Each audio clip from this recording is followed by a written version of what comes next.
It's the time to place the purlin. So let's select this face, start a sketch,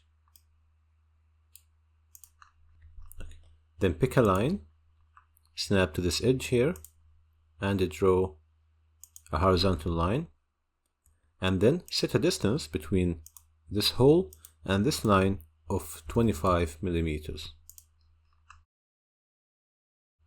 Finish the smart dimension and then select this point and select this edge and set them to be coincident. Then finish the sketch, and from weldments, structural member, we already saved the purlin, so in my case it's under customized, flat bars, purlin 160 by 3, then I'll simply select this line. Now I need to rotate this and go to locate profile, show all types, and make sure to select this edge here.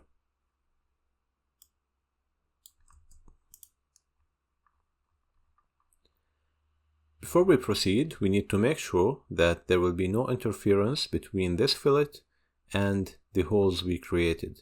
So if you rotate the view, we have enough distance between the holes and the purlin. Once done, hit OK. And now we need to place some holes on this purlin. So select this face, and then convert entities, and simply convert all these holes. Do it here, and do it on the other side.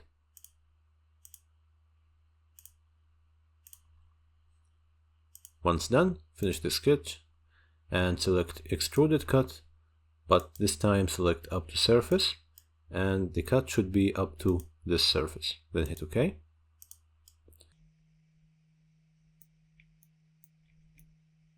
So we have the 4 holes here, and we have the 4 holes here. Now we are ready to pattern the purlin and these plates. Go to Evaluate, Measure, and measure this distance between this face and this one. So this distance is 175, and we need to keep the same distance from this face when we pattern the purlin and these plates. Select linear pattern. For direction 1, you can select this edge.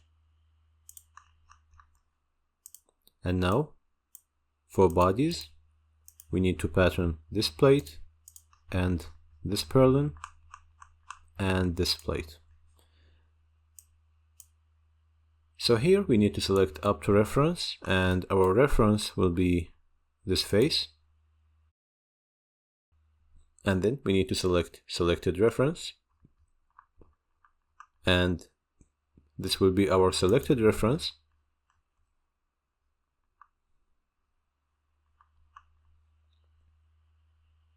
And in this case, we need number of instances, and we want it to be 6 instances. And most importantly, we need to define this value, which is 175, which is the offset value. So now, this pattern will be up to this face, and the reference we are dealing with is this face here, the one we already selected from this purlin. And then we defined this distance, which is the offset we have here. If you set this to 0, you see that the reference here will be on the reference from the purlin. So we need to set this to 175 millimeters, then hit OK. And here we have the purlin placed.